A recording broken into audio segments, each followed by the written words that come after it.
Hello दोस्तों, कैसे हैं सब। मैं हिमांशु स्वागत करता हूं आप सबका आपके अपने चैनल कॉमिक वर्ल्ड पर। तो चलिए दोस्तों, शुरू करते हैं राज कॉमिक्स में गोजो सीरीज की कॉमिक गोजो और शैतान वृक्ष का दूसरा और अंतिम भाग।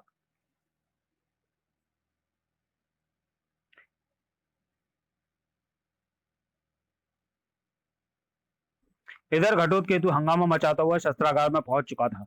शस्त्रागार, हा हा हा, ये सभी शस्त्र मुझसे छूकर रबड़ के बनते जा रहे हैं।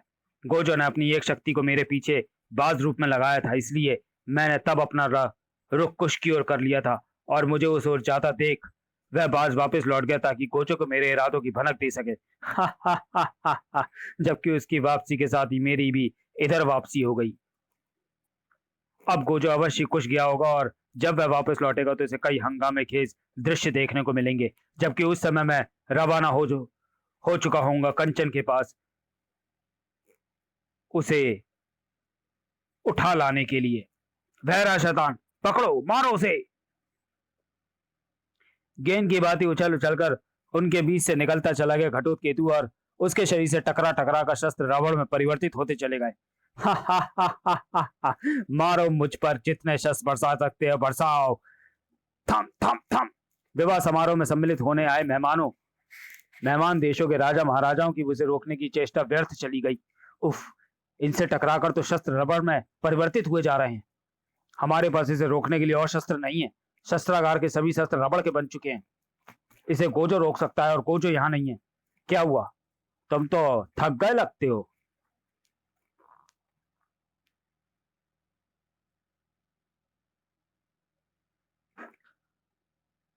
और अगर अपनी मौत का भय कुछ कम हो जाए तो ऐसे मुजरिम बेधड़क अपना सिर उठा लेते हैं।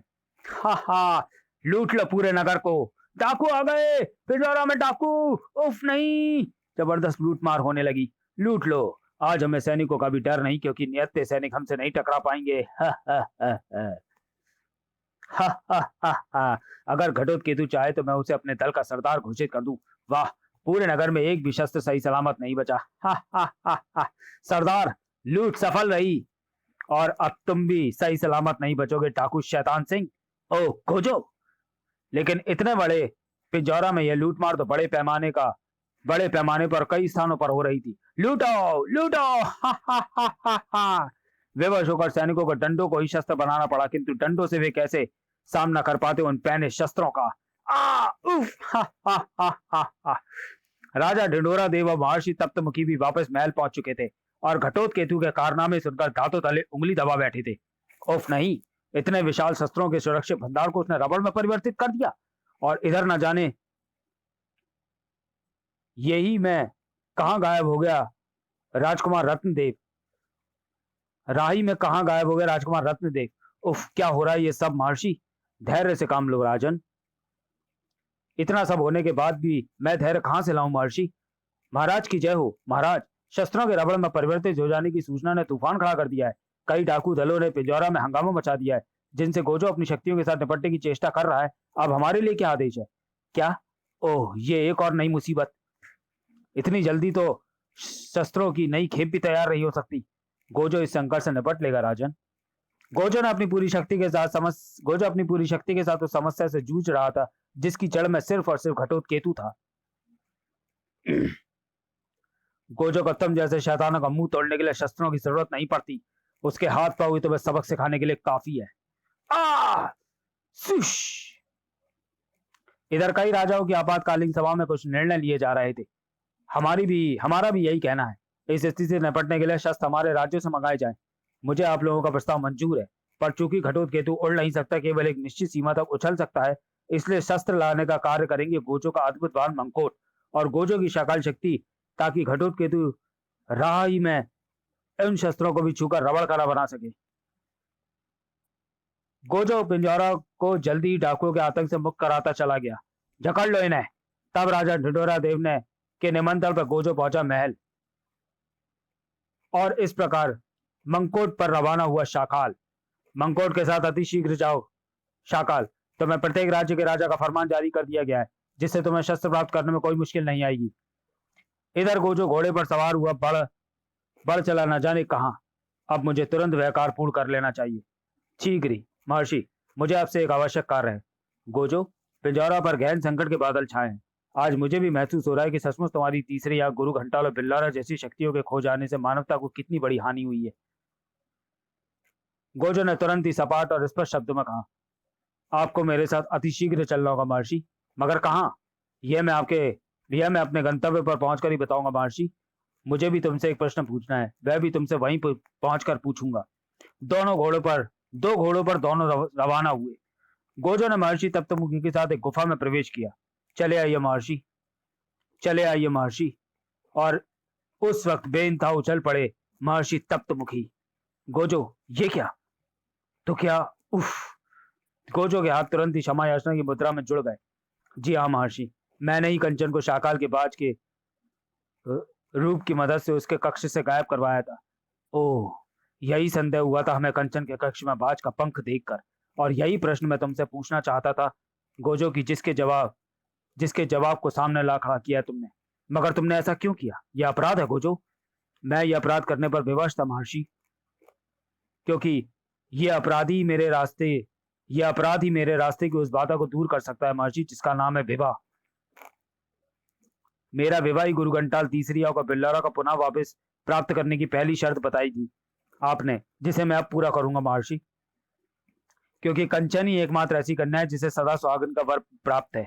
मानवता की रक्षा के लिए आपको मेरा विवाह कंचन से संपर्क कराना ही होगा महर्षि। लेकिन जब दुनिया को यह बातें मालूम होंगी तो तुम अच्छी तरह जानते हो कि क्या होगा। पूरी मानवता की भलाई के लिए अगर मुझे संसार में से नफरत का जहर भी मिले तो मैं उसे पीने को तैयार हूं महर्षि। महर्षि की सहमति पर गोजो कंचन को होश में ले आया। गोजो, तुम और महर्षि आप? हाँ कंचन, मैं तुम्हें सब कुछ साफ साफ बता देना चाहता हूँ, क्योंकि सब कुछ तुम्हारी सहमति पर ही निर्भर है। गोजो उसे बताता चला गया सब कुछ, जिसे सुनकर आतंकी सी चीख पड़ी कंचन। नहीं, ये नहीं हो सकता गोजो, मैं तुमसे विवाह नहीं कर सकती। मैं उफ, नहीं गोजो नहीं। उसी समय कुश में सारंग देव की आतंक की निगाहें उस उल्लू पर चिपकी हुई थी। भुकाल! उल्लू सारंग देव के सामने आकर बैठ गया। उल्लू की सोच से मानव स्वर निकला। सारंग देव, तुम्हारी पुत्री कंचन गोजो के पास है। मैं जानता हूँ शैतान, मैं जानता हूँ। जो जाल तूने बुना उसमें गोजो बुरी तरह से फंस गया है। मैं कभी भी वैसी कलाकृति नहीं बना सकता था जो कि जीवित हो मगर कांच की प्रतिमा लगे।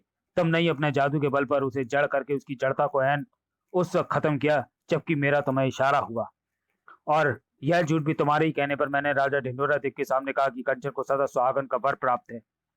हाँ, यह बात मैंने इसलिए कहलवाई ताकि यह बात गोजो के भी कानों तक पहुंच जाए कि उसे उसकी खो चुकी तीन शक्तियां केवल कंचन से ही विवाह करके मिल सकती हैं। यह बात मुझे कई दिनों तक गोजो का पीछा करते रहने से पता लगी थी, इसलिए ही मैंने ऐसी योजना बनाई थी। क्योंकि पृथ्वी पर गोजो की मौत मेरा उद्देश्य है, ताकि महामहिम जगन्या की खलनायक सेना को गोजो जैसी महाशक्ति से टकराना ना पड़े। जगन्या का नाम बुकाल अपने होठों पर नहीं लाया था।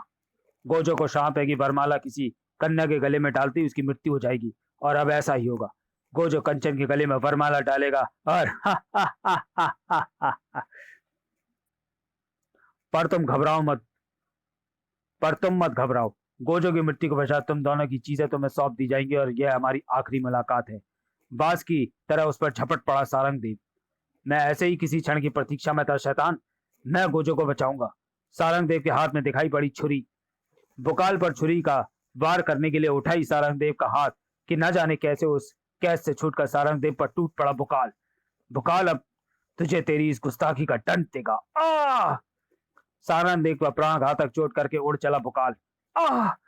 इधर घटोत्कच पिंजौरा के पड़ोसी तथा दुश्मन राज्य अगला के राजा पिछला के साथ एक भारी सेना लेकर पिंजौरा की ओर पड़ रहा था।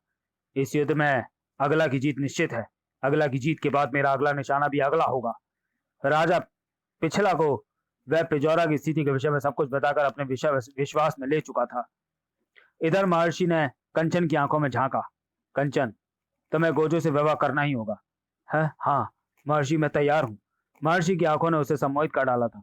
और तब आ गई वह घड़ी जब गोजो के हाथ कंचन को वरमाला पहनाने के लिए उसकी गर्दन की ओर बढ़े।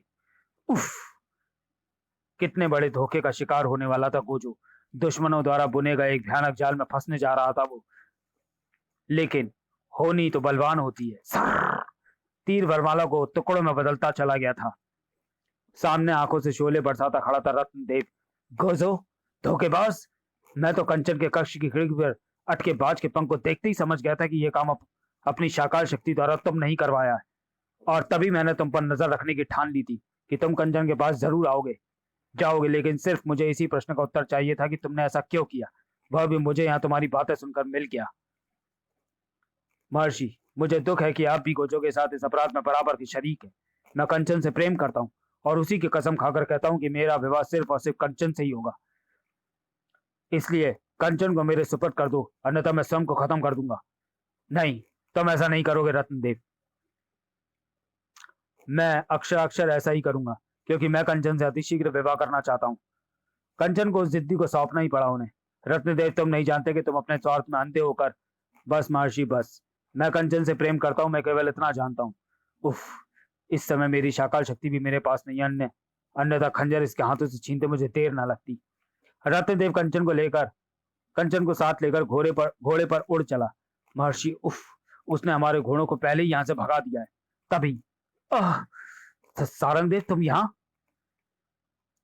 ये मेरा अंगरक्षक भीमा है। मैं जानता हूं कि बुकाल की योजना के मुताबिक गोजो कंचन का अपहरण करने वाला है, इसलिए मैंने भीमा को कंचन की पहरेदारी पर बिठा दिया था। भीमा ही मुझे यहाँ लेकर आया है। गोजो, शैतान बुकाल ने मेरी व कंचन की परछाइयां चुरा ली थी। उन परछाइयों को वह जो यातना देता था, हम पिता पुत्री को हकीकत में उस यातना की पीड़ा को झेलना पड़ता था। अपनी पुत्री की पीड़ा को बर्दाश्त न कर सका था मैं, और वही करता चला गया जैसा बुकाल नामक उस शैतान उल्लू ने कहा। गोजो, कंचन को सदा सुहागन का कोई वर प्राप्त नहीं है। अगर तुम मुझसे विवाह करोगे तो मुझे कंचन के पास ले चलो गोजो। क्या? उफ। और तब महर्षि ने सारंगदेव को बताई हकीकत।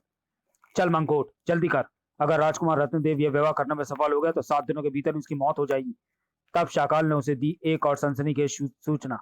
इधर अपने कुल देवता के मंदिर में मैं ईश्वर को हाजिर नाजिर मानकर कंचन को अपनी पत्नी स्वीकार करता हूँ, और यह वरमाला मैं उसे पहनाता हूँ। लेकिन वरमाला को कंचन तक ना पहुंचने दिया गोजो ने। तुम नहीं जानते राजकुमार कि तुम कितनी भारी भूल कर रहे हो। हम सब एक जबरदस्त धोखे का शिकार हुए हैं।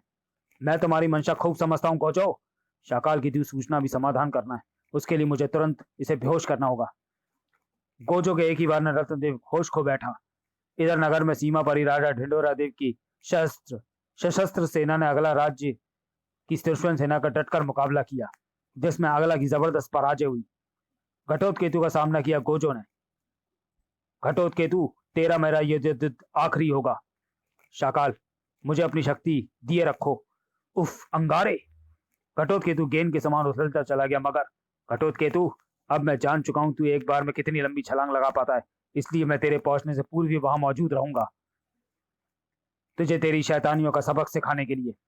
गोजो की पुकार पर मंगोट तेजी से आया और उसके हाथ में थमी लोहे की गर्म सलाखें उसके शरीर को भेदती चली गई। इसी के साथ सलाखें रबड़ में भी परिवर्तित हो गई। गोजो की शाकाल शक्ति के पहने नाखून में घटोत्केतु के रबड़ की चमड़ी को पलक झपकते चीर फाड़ डाला। नहीं, उफ। और तभी अचानक पुनः छूट निकला घटोत्केतु। थम थम थम थम।